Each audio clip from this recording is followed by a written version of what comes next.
अस्सलाम वालेकुम फ्रेंड्स, उम्मीद है आप लोग खैरियत से होंगे। और आज हम आए हैं एक नई मालूमात के साथ। हमारे साथ रहिएगा, वीडियो को मुकम्मल देखिएगा, शुरू से लेकर आखिर तक देखिएगा ताकि आप इस पर पूरी मालूमात हासिल कर सकें। तो दोस्तों, आज हम बताएंगे कि जो लोग इन्वर्टर एयर कंडीशनर को लाइक करते हैं और जिन्होंने एयर कंडीशनर लगाए हुए हैं इन्वर्टर के और उन्होंने नॉन इन्वर्टर निकलवा दिए और इन्वर्टर लगवा लिए अपने पास, तो उनके लिए हमने 5 अहम टिप्स रखी है। तो बताएंगे उसके बारे में कि किन किन चीज़ों का एहतियात करनी चाहिए जिसकी वजह से जो आपका इन्वर्टर पे एसी जाएगा। क्योंकि अगर आपने इन्वर्टर लगा लिया और इन चीज़ों का एहतियात नहीं की तो आपका जो है वो इन्वर्टर पे नहीं जाएगा, तो जिसकी वजह से आपकी बिजली भी सेव नहीं होगी और आपका मकसद भी पूरा नहीं होगा। तो शुरू करते हैं वीडियो और बताते हैं आपको, हमारे साथ रहेगा। देखिए दोस्तों, सबसे पहले तो ये कि आपने इन्वर्टर अपने रूम में फ़िट करा दिया, तो उसके लिए सबसे पहले ये है कि अगर आपका जो रूम है वो आपका जो रूम है आपका जो रूम है वो एक ये टॉप पर नहीं होना चाहिए। अगर आपका फ्लैट्स है या बिल्डिंग्स वगैरह है तो सबसे टॉप पर है और आपने उसके अंदर इन्वर्टर लगा दिया, तो उसके लिए ये है कि लाजमी है कि फॉर सीलिंग होना बहुत ज़रूरी है, क्योंकि छत की तपिश आएगी और उसकी वजह से जो है ना टेम्परेचर मेंटेन नहीं हो पाएगा, जिसकी वजह से वो इन्वर्टर पे रह जाएगा। दूसरे तो नंबर 2 पे ये है कि आपने उसकी जो है ना सेटिंग को रखना है। जैसे आप देख सकते हैं ये रिमोट है, तो आपने इसकी सेटिंग देखनी है। जैसे कि आप चाहते हैं कि यार हमें फ़ौरन कूलिंग भी मिल जाए और उसके जो है ना इन्वर्टर पे भी बिजली भी कम खर्च हो और हमें फ़ौरन कूलिंग भी उसकी हो। तो अक्सर औक़ात होता ही है कि लोग जो है ना उसको फ़ौरन जो है ना ऑन करते हैं, 18-20 पे रख के उसको टर्बो पे लगाते हैं ताकि फ़ौरन कूलिंग कर ले। कूलिंग तो फ़ौरन कर लेगा, लेकिन ये है कि आपका बिल कम नहीं आएगा। तो करना ही होगा कि दूसरे नंबर पे आपको करना ही होगा कि आपने उसको रखना है कम से कम 24 पे और 25 पे रख के आपने सेट कर देना है और आहिस्ता आहिस्ता कूलिंग बरकरार करेगा। जैसे ही टेम्परेचर इसका मेंटेन होगा ये इन्वर्टर पर कन्वर्ट हो जाएगा ये।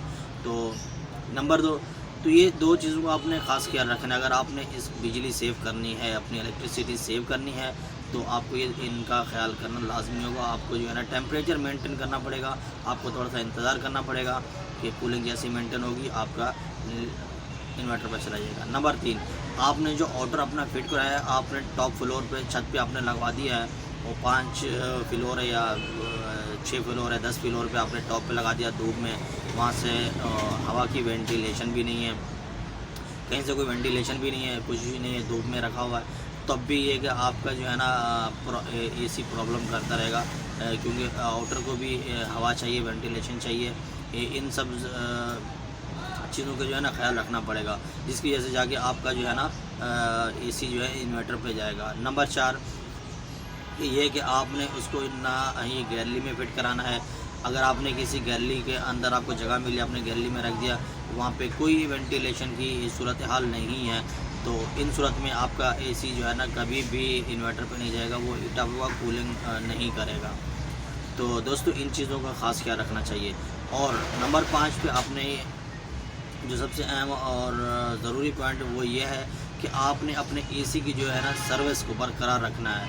आपने हर 15 दिन 1 महीने बाद जो है ना अपने इनर को खोलना है और उसके अंदर लगे हुए 2 फ़िल्टर होते हैं जालीनुमा, वो आपने निकलवाना है, उनको सर्विस करना है। अगर अंदर कूलिंग कोयल पे अगर डस्ट आई हुई है तो उसको आपने वॉश करवाना है, या आप खुद भी कर सकते हैं। अगर आप खुद नहीं कर सकते, आपके पास टाइम नहीं है, तो आपने जो है ना कम से कम 1 महीने बाद आपने एसी अपने टेक्नीशियन को कॉल करनी है और उसको बुलाना है और उसकी सर्विस मेंटेन रखनी है। इन चीज़ों का अगर आप ख्याल रखेंगे तो आपका जो है ना बिजली का बिल, अगर बिल फ़र्ज़ करो अगर आपने नॉन इन्वर्टर लगाया हुआ था उसमें 20,000 रुपये आता था, अगर और आपने इन्वर्टर लगाया तो ये आपका 5,000 रुपये बिल आएगा। तो ये नहीं कि आपका बहुत ही ज़्यादा बिल कम हो जाएगा। बताने का मसला ये है कि इन्वर्टर अगर आप लगा रहे हैं तो इन सारी चीज़ों की जो है ना एहतियात बहुत ज़रूरी है।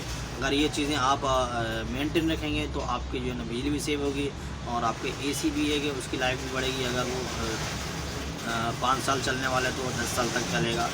तो ये सारी चीज़ें होती हैं। तो दोस्तों, अगर ये हमारी मालूमात, हमारी वीडियो अगर आपको अच्छी लगी तो कमेंट्स बॉक्स में ज़रूर बताइएगा और अगर कोई चीज़ आपको पूछनी है, सवाल है, तो कमेंट्स में जाके ज़रूर पूछ सकते हैं, हम इंशाल्लाह जवाब देंगे। अगर आपने हमारे चैनल को अभी तक सब्सक्राइब नहीं किया हुआ तो ज़रूर कर लीजिएगा, ताकि हर नई आने वाली इस तरह की मालूमात इन्फॉर्मेशन आप तक पहुँचती रहे।